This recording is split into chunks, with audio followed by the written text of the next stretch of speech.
ಪ್ರಿಯ ಸ್ನೇಹಿತರೆ, ನಮಸ್ಕಾರ. ಬಹಳ ದಿನಗಳ ನಂತರ ನಿಮ್ಮ ಜೊತೆಗೆ ಮತ್ತೆ ಸಂಭಾಷಣೆ ಮಾಡಲಿಕ್ಕೆ ಬಂದಿದ್ದೀನಿ. ಬಂಧುಗಳೇ, ನಾವು ಅದೆಷ್ಟೋ ದಿನಗಳ ಹಿಂದೆ ನೋಡಿರ್ತಕ್ಕಂಥ ಯಾವುದೋ ನಮಗೆ ಇಷ್ಟವಾದ ಮೂವಿನ ಮತ್ತೆ ಮತ್ತೆ ನೋಡಲಿಕ್ಕೆ ಇಚ್ಛೆ ಪಡ್ತೀವಿ. ಆಗಾಗ ಆ ಪಾತ್ರಗಳನ್ನು ನಮ್ಮ ಸ್ಮೃತಿ ಪಟಲದ ಮೇಲೆ ತಂದುಕೊಳ್ತೀವಿ. ಅದೆಷ್ಟೋ ದಿನಗಳ ಹಿಂದೆ ನಡೆದಿರ್ತಕ್ಕಂಥ ಘಟನೆಗಳನ್ನು ಮೆಲುಕು ಹಾಕ್ತೀವಿ. ಅದೆಷ್ಟೋ ವರ್ಷಗಳ ಹಿಂದೆ ನಡೆದಿರ್ತಕ್ಕಂಥ ಯುದ್ಧಗಳು, ದೇಶ ವಿದೇಶಗಳ ನಡುವೆ ನಡೆದಿರ್ತಕ್ಕಂಥ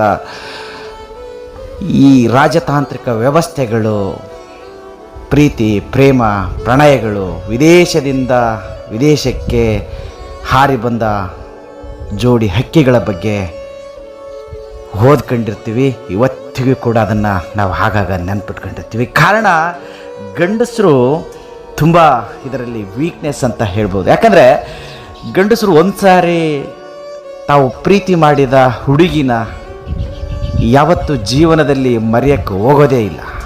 ಇಂಪ್ಯಾಕ್ಟ್ ಯಾವಾಗಾದರೂ ಅವರು ಕೇಳಿದರೆ, ಅವಳೇ ನನ್ನ ಜೀವ ಸರ್ವಸ್ವ, ನಾನು ಭೌತಿಕವಾಗಿ, ದೈಹಿಕವಾಗಿ, ಮಾನಸಿಕವಾಗಿ ಯಾವತ್ತೂ ನಾನು ಅವಳನ್ನು ಬಿಟ್ಟು ಬೇರೆಯವರನ್ನು ನಾನು ನೆನೆಸ್ಕೊಳ್ಳೋದಿಲ್ಲ ಅಂತ ಪ್ರಮಾಣ ಮಾಡ್ಕೊಂಡು ಬಿಟ್ಟಿರ್ತಾರೆ ಮನಸ್ಸಿನಲ್ಲಿ. ಆದರೆ ಹೆಂಗಸರು ಆ ರೀತಿ ಅಲ್ಲ.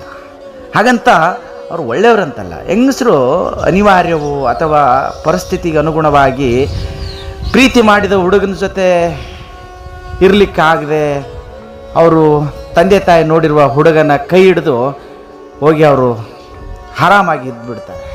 ಯಾವತ್ತೂ ತನ್ನ ಮಾಜಿ ಪ್ರಿಯತಮ ಪ್ರೇಯಸಿಯನ್ನು ಅವರು ಮತ್ತೆ ನೆನಪು ಮಾಡ್ಕೊಳ್ಳೋದಿಲ್ಲ. ಸುಖ ಜೀವನಕ್ಕೆ ಅವರು ನಾಂದಿ ಹಾಡಿಬಿಡ್ತಾರೆ. ಆದರೆ ಹುಡುಗರು ಹಾಗಲ್ಲ. ಅದೇ ನೆನಪಲ್ಲೇ ಗಡ್ಡ ಬಿಟ್ಕೊಂಡು ಕುಡ್ಕೊಂಡು ಓದು ನಿಲ್ಲಿಸಿ ಮಾಡಬೇಕಾದ ಕೆಲಸವನ್ನು ಮಧ್ಯದಲ್ಲೇ ನಿಲ್ಲಿಸ್ಬಿಟ್ಟು ಅದೇ ವಿಚಾರದಲ್ಲೇ ತಲೆ ಕರ್ಕೊಂಡು ಓಡಾಡ್ಕೊಂಡಿರ್ತಕ್ಕಂಥ ಅದೆಷ್ಟೋ ದೇವದಾಸರನ್ನು ನಾವು ಕಂಡಿದ್ದೀವಿ ಅಲ್ವಾ ಸ್ನೇಹಿತರೆ? ಬಂಧುಗಳೇ, ನಾನು ಕೂಡ ಹಲವಾರು ವರ್ಷಗಳಿಂದ ಸಾಕಷ್ಟು ಪುಸ್ತಕಗಳನ್ನು ಓದಿದ್ದೀನಿ. ಹಲವಾರು ವಿಚಾರಧಾರೆಗಳನ್ನು ಕೂಡ ಕೇಳಿದ್ದೀನಿ. ದೊಡ್ಡ ದೊಡ್ಡ ಸಾಹಿತಿಗಳ ಪುಸ್ತಕಗಳನ್ನು ಓದುತ್ತಾ ಬಂದಿದ್ದೀನಿ. ಇವತ್ತಿಗೂ ಓದ್ತಾ ಇದ್ದೀನಿ. ನನಗೆ ಯಾವಾಗಲೂ ಕಾಡ್ತಕ್ಕಂಥದ್ದು ಈ ಪ್ರೀತಿ ಪ್ರೇಮ ಅನ್ನೋ ವಿಷಯದಲ್ಲಿ ಅದೆಷ್ಟು ಗಂಡಸರು ಆಳವಾಗಿ ಹಿಡಿದು ಹೋಗ್ಬಿಟ್ಟಿರ್ತಾರೆ ಅಂತಂದರೆ, ಜೀವನ ಇರುವುದಾಗಿದ್ದರೆ ಅವಳಿಗೋಸ್ಕರ ಬದುಕಿರ್ತೀನಿ, ಇಲ್ಲ ಅಂದರೆ ನಾನು ನನ್ನನ್ನೇ ಮರೆತು ಬಿಡ್ತೀನಿ ಅಂತಕ್ಕಂಥ ಆಳವಾದ ಪ್ರೀತಿಗೆ ಹಾರೋಗ್ಬಿಟ್ಟಿರ್ತಾರೆ.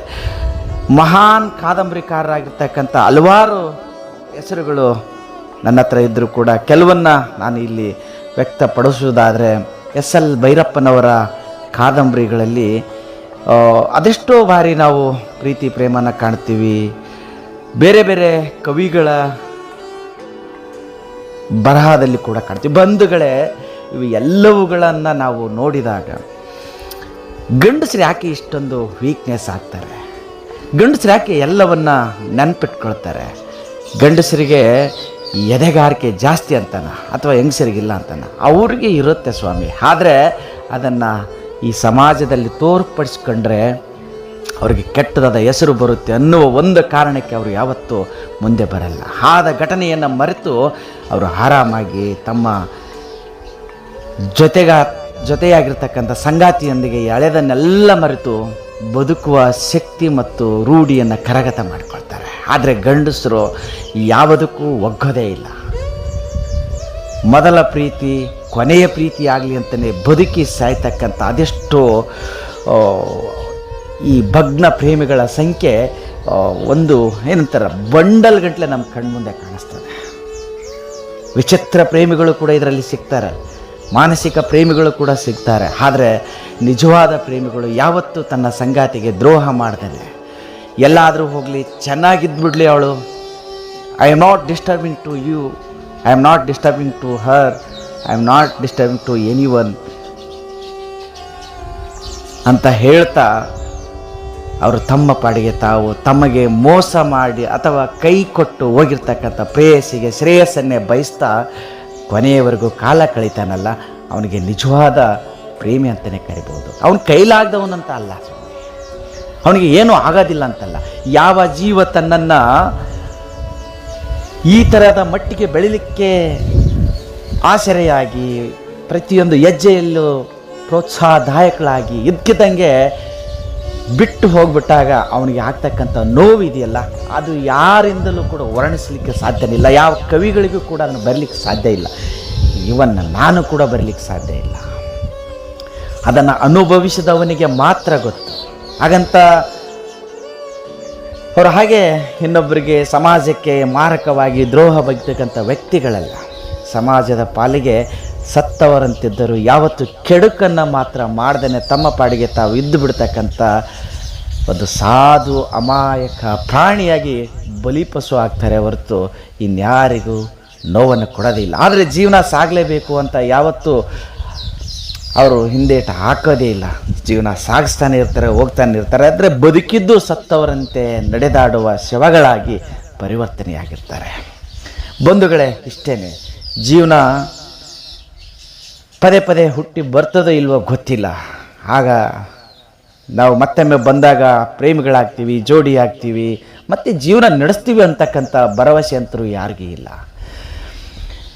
ಅಶಾಶ್ವತವಾದ ಈ ಜೀವನ, ಶರೀರ, ಇದಕ್ಕೆ ಯಾಕೆ ಇಷ್ಟೊಂದು ಮೋಸ, ದ್ರೋಹ, ನಮ್ಮ ಆತ್ಮವಂಚನೆಗಳನ್ನು ಮಾಡ್ಕೊಳ್ಬೇಕು ಅನ್ನೋದೇ ನನ್ನ ಪ್ರಶ್ನೆ.